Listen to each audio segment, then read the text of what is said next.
everyone, welcome back. It's Larry again. Today I'm doing a local favorite around Chicagoland. It's called a breaded steak sandwich, so stay tuned. Okay, for starters, we gotta start off with a sauce here, right? So what I'm doing here is just a simple marinara sauce. I got cloves of garlic, several of them, some crushed red pepper, some kosher salt, some whole peeled tomatoes, some olive oil, and some oregano. Now you can make your own sauce. This is just a simple basic recipe. I change this up every time I do this. I never really follow the same recipe twice. I just kind of eyeball these things. But for starters, if this is your first time doing this, go ahead and give this one a shot. Now they have all my raw ingredients ready to go. I got a nice saucepan sitting here on a high heat, medium high heat, heating it up. When it gets hot, I'm going to add about a quarter cup of the olive oil in there, and I'm going to let that heat up before I throw in the garlic. Alright, oil's hot enough. I got the garlic, I sliced it up. I'm going to throw that in there. Whoop. A little bit too hot.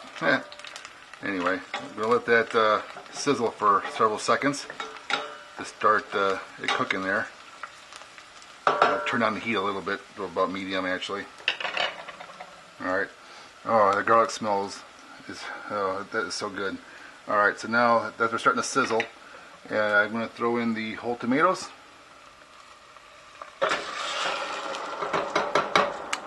And throw in the rest of the ingredients.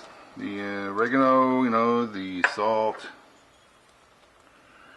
the red pepper, and I'm going to rinse out my can with just a little bit of water, just to get all the juices out of that can, and I'm going to throw it right up in there. So now I'm going to turn this back up a little bit to medium high, and I'm going to let it cook down. I'm going to crush the tomatoes with my spatula and get it back up to a nice simmer.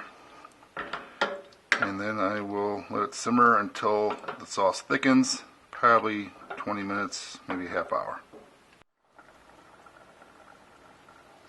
Okay, it's been about a half an hour. I've been letting it simmer down, and I've been crushing the whole tomatoes with my little masher device here. If you don't have that, you can just use spatula and crush them as you go. But it's cooking down quite well. And I'm about ready to take this off the heat and put it on the back burner to make room for the next step.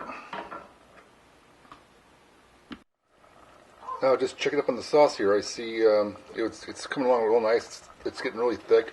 I tasted it. It was okay, although I think I had to add some sugar to it to give it a little bit more sweetness, because these I'm assuming these canned tomatoes were not as sweet as my fresh garden grown tomatoes I would normally use. So I had to throw some extra sugar in there just to give it a little bit more sweetness, and that seemed to make it happy. Now onto the cheese. What I have here is Scamorza. This is what I prefer for my cheese toppings for my sandwiches and pizzas. You can use mozzarella, of course, that's a common one, but I personally prefer Scamorza. It's very similar to mozzarella, it's just got less moisture in it. So I'm going to use this. I'm going to cut about half of it up and shred it. Now, as for the meat, what I purchased here is about 2 pounds of thinly sliced, mechanically tenderized sandwich steak meat. I'm not sure exactly what kind of cut this is, but it's definitely a cheap cut of meat. It's been cut really thin and pounded down through a machine with these little slits in here to soften it up and tenderize it. If you can't find this in your local store, you can use flank steak or any other type of meat. Just try to cut as thin as possible and use a tenderizing mallet to pound it really flat and tenderize it and make it nice and tender, because if you don't do that, it'll be hard and chewy.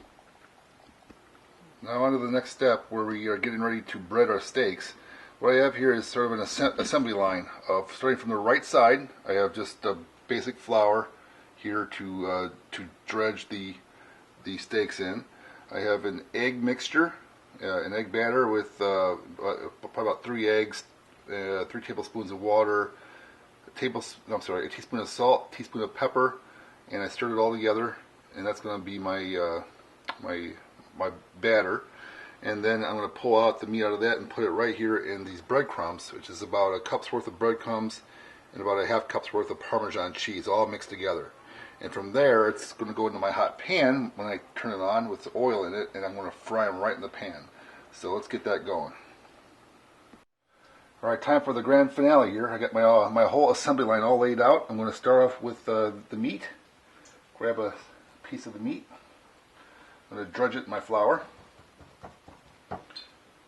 Get it nice and covered. This is going to help the egg batter mixture stick to it.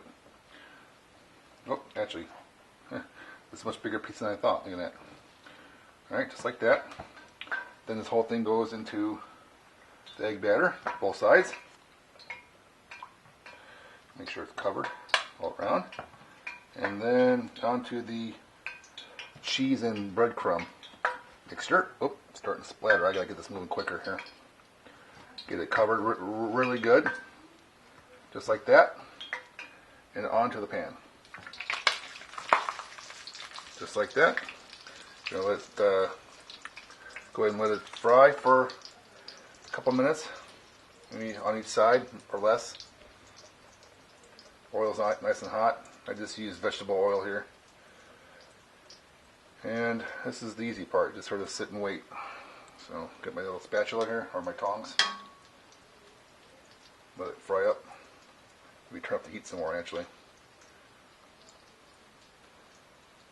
And these are really thin, so they cook real fast.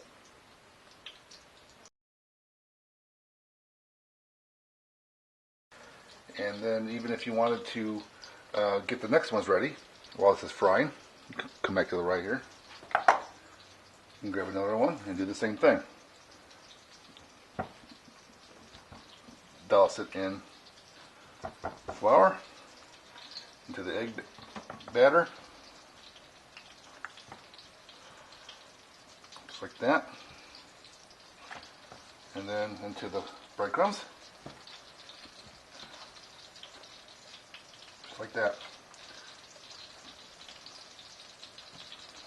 And while it sits there and waits, while I go back to the stove, and looking pretty good.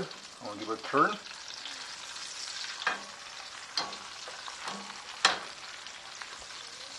There we go. So I'm going to let that finish frying for a couple more minutes. And repeat. So again, as this is frying, you make another one. This comes off, you put the next one in, and you sort of go through the assembly line. This usually helps if you have another person to help you do this.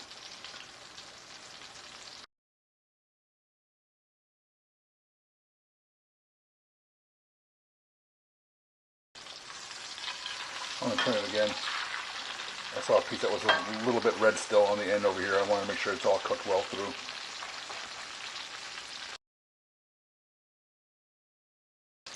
And it looks like it's just about done. Oh yeah, it's coming along quite nice. Smells really good.